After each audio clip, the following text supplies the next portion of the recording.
right? Okay. Here we go. Good morning. Good morning. Welcome to the Sun Dragon Sideshow. The Adventures of Liz and Rebecca. Can I just say, mohair is hot. Yes. I have to put a disclaimer out because I took a nap yesterday and I kept my sweater on. Flannel sheets plus mohair. So overheated when I woke up. Anyway, hi, I'm Rebecca. I'm the owner of Sun Dragon Art and Fiber in sunny but chilly Brevard, North Carolina. I'm Liz. I'm the minion there. So, 30 degrees. People were talking about on the local Facebook pages were all about like the ice yesterday, apparently, or something. I don't know. 2 days ago, maybe. It was a good frost. Yeah. My window was frosted when I got up this morning. Yeah. That's okay. Doesn't scare me as frost. No, so it's cold, but it's not as cold as it was right before Christmas. Yeah. It's winter. That was crazy for our area. It is still winter. I feel like once Christmas is over, it's like winter what? Which is actually when winter really starts to hit, supposedly, right? But I'm hoping on the tail end of this cold. I'm hoping. Power of positive thinking. I tried to get a lot of rest this weekend, which means I did not block my Scottish Highland shawl. If I'm garbled, I have a cough drop. I did a lot of other stuff, but I did not block my Scottish Highland shawl because I kind of either wanted to film a time lapse for Instagram or try to do like one of my how-to tips and tricks. And I only did one tips and tricks video yesterday, and that was it. I was trying not to overwork myself. It's really hard. It's really, really, really The struggle hard. is real. The struggle is so real. Oh my gosh.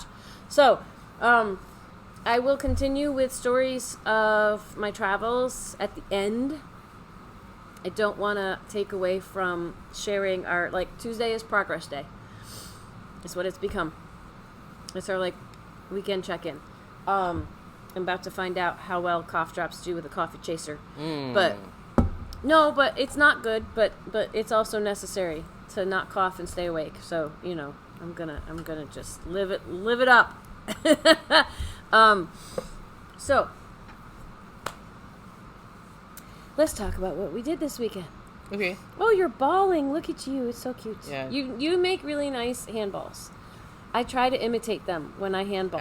I've been doing this since I was 8, so I know. You know. I have not.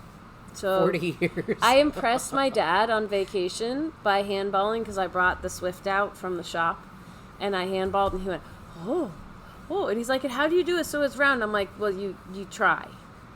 And I mean, like, if you look at this, it's not round. But it's pretty looking. But It's pretty looking. And that's what I was trying for, too. So I impressed my parents with my menial ability to do that.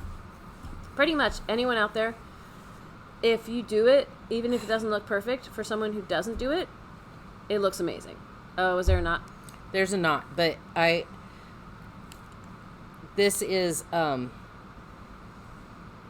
spit joinable. Mm-hmm.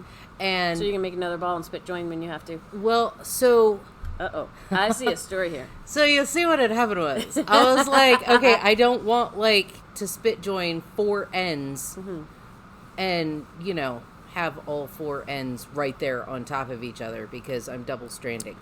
Yeah, but you just broke both strands. Yes, because so this will finish as long as there's not another knot. It'll finish in its own little loop end. So what I do... Oh, because you're pulling from the inside and the outside. Because I'm pulling from the inside and outside. What I do is I shorten this. And I put the looped end around one end. And then I spit join one end. And so the 2 rings join together. And there's no bulk it's around like that join. That thing of looping the ends and kind of sticking them in each other and pulling and how it's like kind of almost a magic knot but not really. Well, it's more like the video that Amy D sent us where you loop them and then you just knit across and then you have 2 little You have some thicker spots. Yeah, but I don't even have the thicker spots. You're double stranding. I'm double stranding, and I just spit join one end. Yeah. So it's like, wee! And she got skills. I figured out how to, like, take that loop and loop it around the other balls of yarn, so I don't even have ends in my stripes. Like, they all just magically... I will. So, but that means you need to ball this up and then reball it so that the loop is at the other end. No. The loop will be at the right end, because I have the because you're going to knit with that first? I'll pick one of these to loop on, and then when I run out of whichever one, I just add the other loop. Because this one, the loop will be on the outside. Yes, and that's where I want the loop. She knows what she's doing. Supposedly. Okay. It was great fun to be like, ooh, I can do this with my sweater. So I started a sweater last week. When did you start it? You started it after we were filming, I think.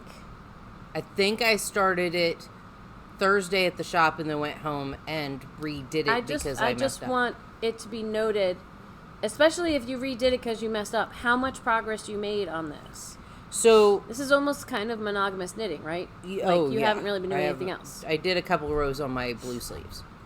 Like, that's it.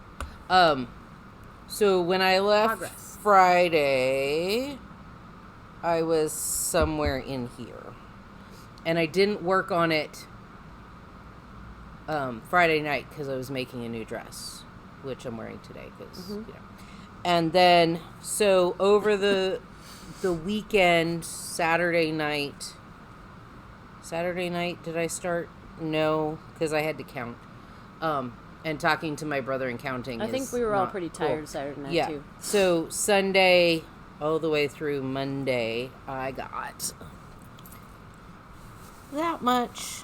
So talk to us about, sorry, what were you going to say?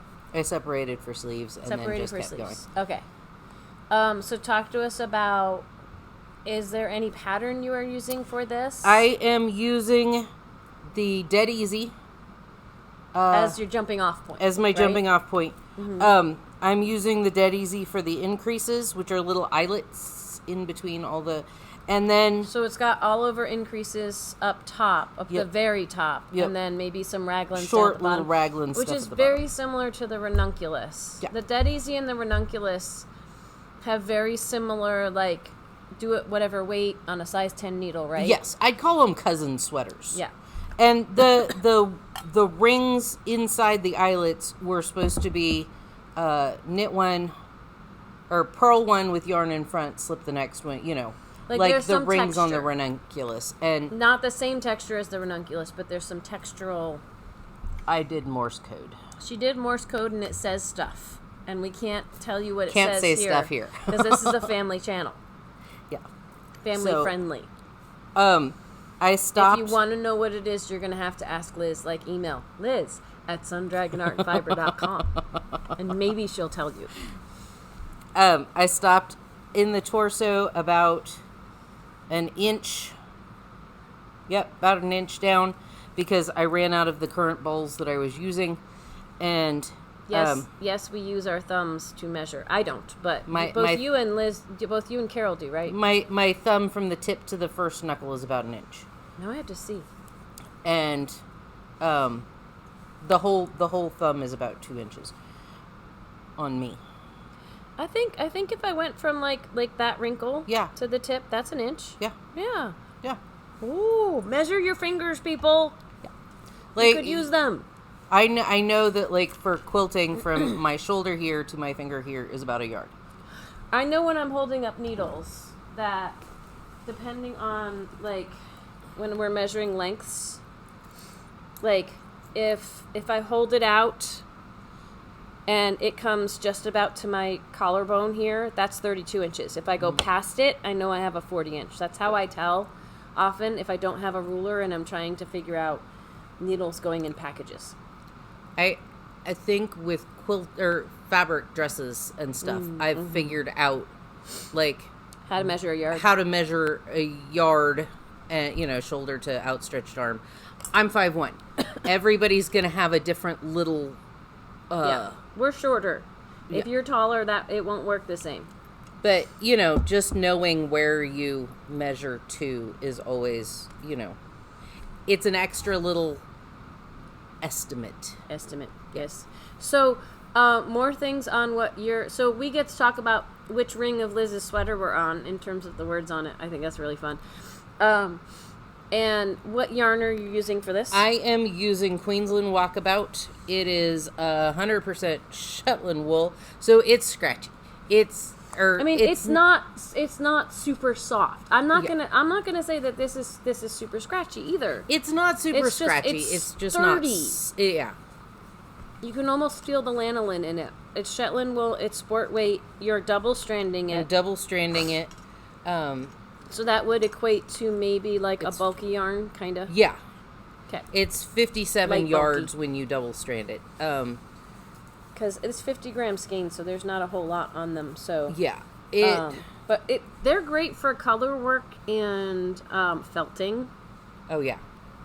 We've had people buy it for like outdoor Nomi, like doorstops and stuff. I would not recommend playing with it right after you played with cashmere, or Then you will think something it's scratchy. soft. Yeah, it's not been bad, but it is, and the stitch definition is fantastic, and I'm really liking how it's turning out. I only had so many red balls.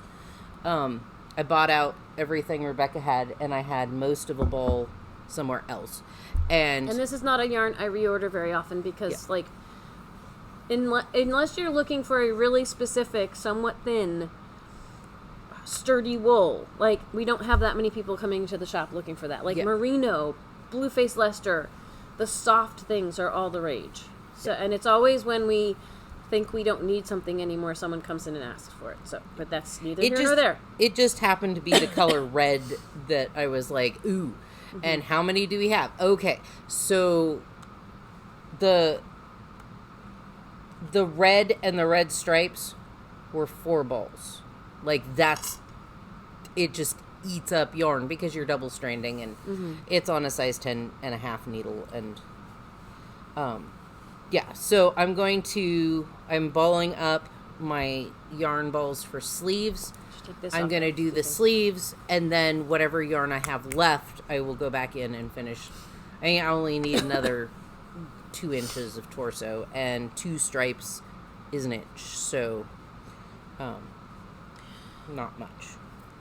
Well, I made progress on stuff, and I finished one thing, although I didn't put all the weave all the ends in, and now I'm gearing up for February in a way. I'm kind of starting to think ahead about that. Because, okay, so January we're starting, not intending to finish anything, because I can't even get lessons going this month. It's just been crazy and cold. January is kicking off our first knit along with the idea of starting something with cables. And the range I've given you, if you need some limits, is the Lazy Sunday collection by Tin Can Knits, where I have made the gloves, I have made the hat, one of the hats in that, and I want to do lessons on those. I've started another one, and I'll get to that in a second, but February, I'm starting to get really excited about February, because we have christened February Finish It or Frog It February. The horrors. and I have a lot of projects. I'm like, if I can just get them close, then I will finish a bunch of things in February. Or I'm hoping I can bring in some things and frog them in front of you all. I can pick to finish. I almost was this morning thinking I could do surveys on should I finish or frog it, but I think it's a personal decision. Like, you could all weigh in on it, and you might all say, you should frog that, and I'll be like, no, I can't. So, but let's start with, since I brought up the January thing, let me start with that. So I discovered, I don't have the pattern here because I'm doing it off of my phone, but I was like, what am I going to do for the cable thing from Lazy Sunday? Because I already have a cable sweater on needles, And I've already made mittens and a hat from the pattern, from the collection. There is another hat, but I'm like, I don't know, maybe. And so then I was looking at the shawls, and one of them, I want to say it's peregrine or something like that, is a really cute shawl, but it's asymmetric. Like, you get to cables right away, but it's asymmetric, which means it starts small and just gets wider and wider. And so it's not a symmetrical triangle, and I don't really wear those well. And so if I make it, I probably would never wear it. So then I looked at the Tarn, which is a triangle shawl, and I love it. And it's got all this garter, and then you get to the cables. And I said, I could do that. And at the same time, though, I was saying I have so many triangle shawls in the shop already. What am I going to do? And then I saw that the Tarn has a blanket version. And I might have talked about this last week, but tough. I'm talking about it again. So, because I made some progress on it. It needed Judy's Magic cast on in the center. It was kind of funky. Like, so I've gotten this far. I'm nowhere near the cables yet. But it does mean garter for the shawl means knitting every row, which is wonderful. Garter for this means knitting a row and purling a row. But I'm making progress. Like, doing it on 2 circular needles is kind of wonky. It's kind of like knitting in the round, but it's going to end up flat. So here's where I'm at so far. I'm going to keep working on this and get to the cables. I'm knitting with Cascade 220 Superwash, just a nice basic, because I'm doing the smallest size, so it's like baby blanket. But baby blanket with a twist, because it's a little more challenging than just knitting a straight rectangle. I was just thinking, it's like a half shawl knit from the inside out instead of from, doing the middle and then picking up stitches, because you're completely from the inside out. Yep. It's kind of fun. If you want to if you want a blanket, but you want a challenge, this one could be fun. I have a Judy's Magic cast on video on tips and tricks. It's in the middle of a sock video, which has more than just Judy's Magic cast on. But contact me if you have any issues and you want to do that. For progress on things, I woven the ends on one of my gloves. So this is a totally finished glove with no ends hanging out, and it's super cute, and I was going to do it on the other one, and I ran out of time.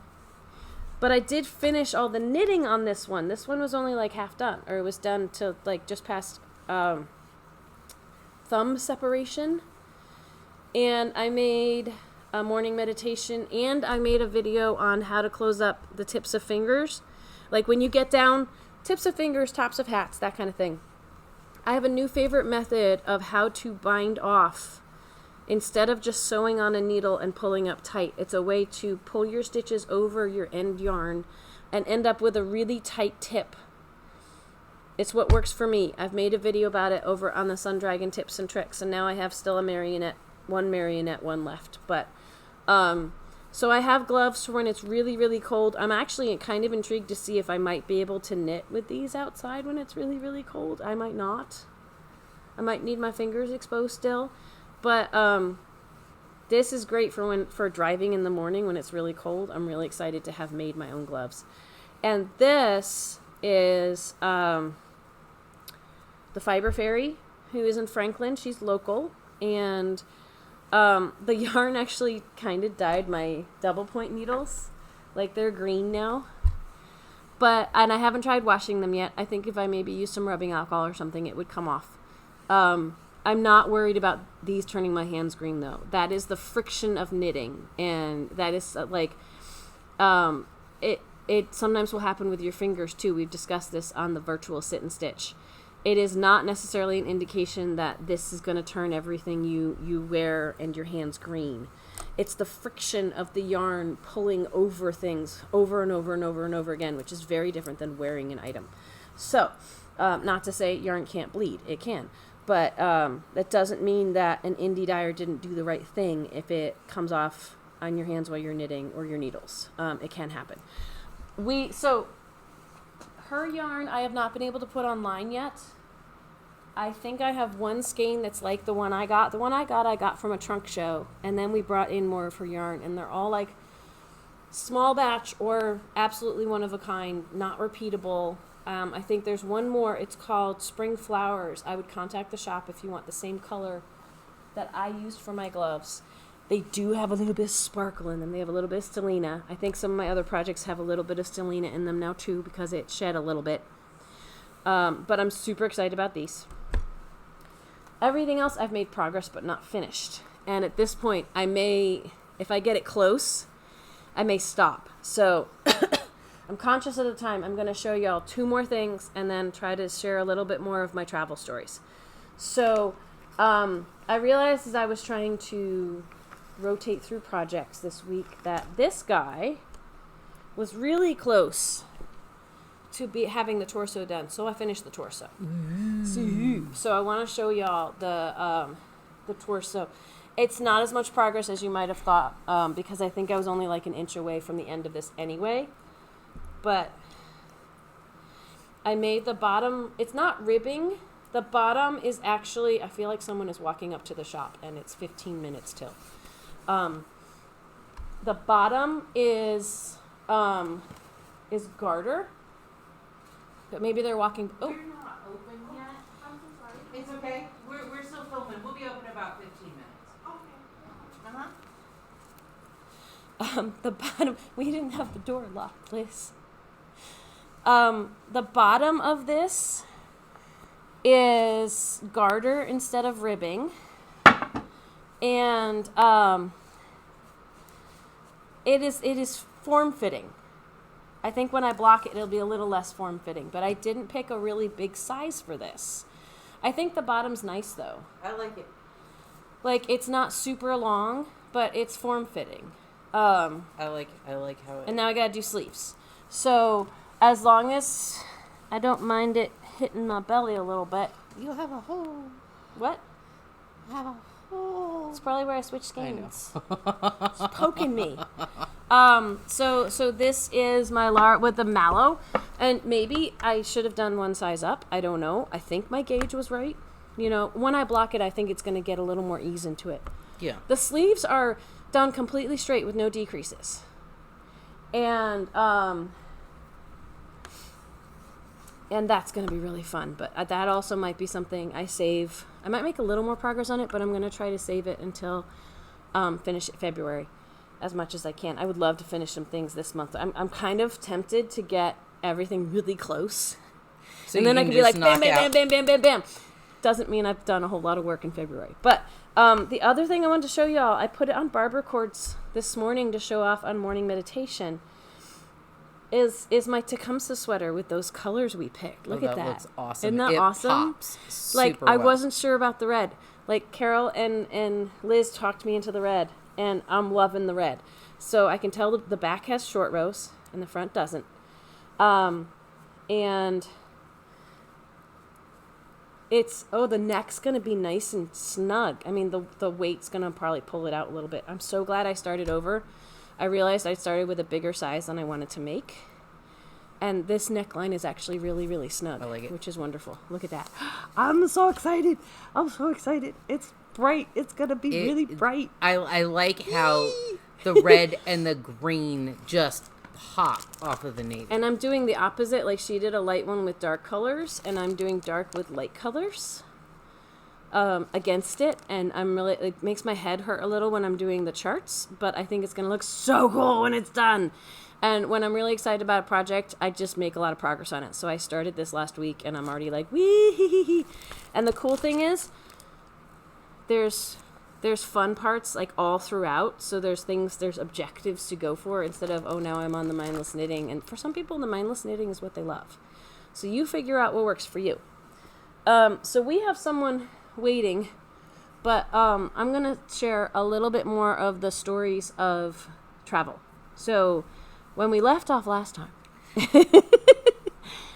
I was waiting for a bus. My flight from Greenville to Atlanta had been canceled, but they had said they were going to get us to Atlanta, and they were going to do a bus, and it was going to come at 2:30. And so we sat down to eat lunch and wait and chat and make friends in the lobby, not up in the gates, like in the lobby. Watch life go on around us. And it started to get busier during the day, and it started all these cars going by and all these other things. And 2:30 came, and we're anxiously waiting for the bus. And we keep saying, ooh, is that the bus? No, it's a shuttle. Is that the bus? Oh, it's a shuttle. It's, anxiety is creeping up. Some of my wait mates had earlier flights in Atlanta, So they were all like, when's the bus going to get here? Because it's going to take us, I was figuring probably 3 hours of traffic to get down there. And bus doesn't come. The bus doesn't come. And it's 3 o'clock and the bus hasn't come. And I want to say it wasn't until, and we crowds were coming to check in at Delta, so we didn't really want to pull people away. Some of the ticket people weren't still there, but we were looking for the guy in a safety vest was the guy who was the main helper. And he finally he comes out and he's kind of walking towards me and he's shaking his head and I'm like, oh, that's not good. Nope. Tell me what's going on. But he's smiling, but he's shaking his head and he's like, the bus company misled us. They said they were we thought they were sending a bus from somewhere up here in South Carolina, North Carolina. They're sending a bus from Fayetteville. That's 4+ hours away. That's south of the airport we needed to go to. Fayetteville? Yeah. It was somewhere just south of, it was in Georgia. Oh, okay. Not North Carolina. Fayetteville, North Carolina. No, Georgia. That's Fayetteville, Georgia. Oh my god. But I mean, still, they're both really far away. And he's he showed us the printout. He's like, the printout says they would get it here by 2:30, and I've called them, and at this point, the earliest they're gonna come, it's still coming, but it's running late, and it might not be here till 5. And we're all some people had flights at 5, so we were like, woo! He said, I am working to get y'all taxis. A fleet of taxis. That still took time. It wasn't until 4 o'clock that the taxi started showing up. And he said, what we're going to do, I became his co-captain in terms of he wanted to go talk to other people, and people this way hadn't heard yet. So I conveyed the messages. He said, what we're going to do is we're going to go in order of your flights, and we're going to start putting y'all in taxis so that people with the earliest flights will go in the first taxi. And so the friend I thought I would travel with, the only other person wearing a mask, she got whisked away in the first taxi when it finally arrived, because that took a while too. And then all of a sudden, 3 taxis showed up at once, and we all went outside. They're like, you want to go? I was just about to talk to my sister, and he's like, they're here, let's go. And I'm like, gotta hang up. Boom. And so I managed to because this is what I do. I fill silences and make friends. So I a few of us went outside. I'm like, why don't we go? This college student, just one of the only other girls there. I was like, why don't we stick together in a taxi? Okay. So we were in the back of the taxi, guy in the front, and I was the only one wearing a mask, but it is what it is. Everyone makes their own choices. But I just explained I have immunocompromised family. They were all fine. And then the taxi's like, zoop, zoop, zoop, zoop, zoop, and he's like, what happened? And I told him the story of the bus and how it's late. And he's like, well, good for me, because he made a lot of money that day. I was like, this is a really long drive, but he made a lot of money that day. And I felt like I was rattling in a tin can down to Atlanta. Because he was going fast. And when you're not in control. You guys up? I mean, all things considered, we got there faster than we would have on a bus, to be quite honest. But I spent 2.5 hours in a taxi with new friends, really strangers, all of our luggage in the back, we were just got down to, and then we followed his GPS instructions. And as we get closer, because Atlanta's the airport I used to fly out of all the time. Yeah. As we get closer, it's take 75. And I'm like, that's international. We should be taking 85. We should be taking the other one for domestic. We should be taking but I didn't want to, backseat drive. So he kept following her. And we ended up at we ended up in a dead end at the other side of the airport. And luckily it's a big, huge loop, but it took us another 10, 15 minutes to get around. So we finally got to the Atlanta airport, and I'm going to check in, and there's a bag drop, and they were all we had to get our luggage back from check and bring it down to recheck it in Atlanta. And luckily they helped me with that. So, we get down there, and I try to do the kiosk check-in, and the kiosk is you're mid-flight. What? You're mid-journey. You need to go talk to an agent. So I texted my family, I need to go talk to an agent, and my sister's find the first person you can and talk to them and do this. And I'm like, Rachel, I have it covered. I'm doing what I know I need to do. There's a line, but So we got down there like 6:45. My flight was at 9-ish. And I'm like, I think I have time to do this all. There are lines. It's Atlanta. It's huge. But the lines ran really smoothly because they had like a dozen agents dealing with people. And so when I got up to the ticket agent and I just said, I just took a taxi down here from Greenville. And she's like, did you decline service? I'm like, no, Delta put me in a taxi. Because I was trying to say, I don't need to pay to check this bag. I've already paid to check this bag. And she's like, I said, Delta. I did not decline a flight. A flight was canceled and Delta put me in a taxi to come down here. So, and then I was all worried that like everything was going to fall apart because Greenville had said, it'll be fine. They'll take care of you in Atlanta. And Atlanta was like, what? That has happened to me before, by the way. That's another story. Same airline doesn't talk airport to airport. What? When there's like how many employees, right? No, and because, I mean, there's no way that 1 out of like, 100 employees checking people in could get the message. When in Greenville, there's like 3, right? So, so she said, okay. And she, she basically was like, I have to do my magic now, but she did it. And then when I went to security, which was really long lines, they were pushing people 2 different ways. And the way they pushed me was the shorter line. It's actually one of the quickest times I've taken through Atlanta security. So that's part of it worked out well. And then I got to my gate, took the train, I got to my gate, all of that kind of stuff. So I went from the middle of the day being concerned that I'd have to go back home and, or it being like, okay, how long is this going to take? How many days is it going to be till I get out there? I arrived at the Bloomington airport at around 10:30 local time. I'd left my house. That's 11 o'clock here. I left my house at 8 in the morning. So that was what should have gotten me to Bloomington in the middle of the day, maybe mid-afternoon.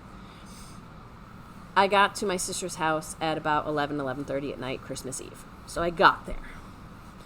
Before Santa came. Before I wrapped my presents in the morning.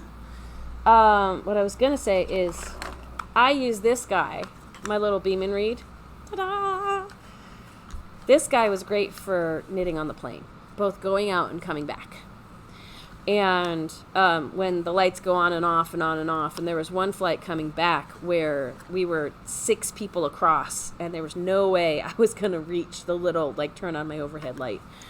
So I have a few more stories about my travel home, and potentially, if I can remember them at this point, stories about being out there. But I think this is really good for today. You have been caught up on my journey out on Christmas Eve. And it was probably even crazier than I was conveying. But I have stories, right? So if there's anything you want more information on, if I feel comfortable sharing it, let me know. And I will continue with anything else fun and memorable to share on a future episode. So as long as I still remember it. Because we're getting further away from winter break. We should go get ready to open. I think the woman who wanted to come in has left. Hopefully she will come back in a few minutes and we can help her out. It's tough when we try to keep to a 10 o'clock opening so we can do this for y'all and amongst other things. But yeah, this is snugger than I thought it would be. But it's the stretchy material. I still think it's comfy. And if I wear the right pants that have nice high waist to them. I so want to poke the hole. What? Where's the hole? Right. Show off the hole. There's a hole. Okay, you guys might not be able to see it, but there's a hole because I cannot spit join these. But I think that's proof. Wait, the hole's here? Yep. So maybe I am on, I thought I was still only on my 3rd skein of yarn. Maybe I am on my 4th if it's here, because I think my 3rd skein was up here. I might be on my 4th. I think the size that I was going to make of this said it will take 6 skeins. I'm thinking if that's my 4th, it might only take me 5. We'll see. But my gauge may be smaller than I originally thought. Gauge swatches don't always work. Do your gauge swatch? I did. I'm pretty sure I did. Because even when I think it's not going to matter much on a sweater, I will always try it. However, I do not block my gauge swatches and do those kinds of things with them because it's like, what if I don't block my sweater? I want to make sure it fits. I wound 4 balls of yarn. While I was talking? While we were doing everything? The whole thing. Awesome. All right, so tomorrow is our VSC. We'll put something else on sale, but if you like how this is going, grab some of the Alba before tomorrow because it is on sale. Product of the week for the code for 15% off. For today's the last day for that. And we have virtual sit and stitch tonight from 7 to 9 p.m. on Zoom. Get in with a shop phone number. 828-877-3550. And then Thursday is going to be our Dear Becky and Lizzie. If you have questions for that, email Liz@sundragonartandfiber.com. If it's about the words on my sweater, we will not post. We won't talk about that on I'll air. privately email you. And then we have another virtual sit and stitch on Friday, 7 to 9. And our dual platform virtual Let's Hang Out on Sunday is happening this Sunday, January 15th. Hopefully I'll get enough rest before that. And it's from 1 to 5 p.m. We'll talk more about that as the week goes on. All right? We'll see you later. Bye. Bye.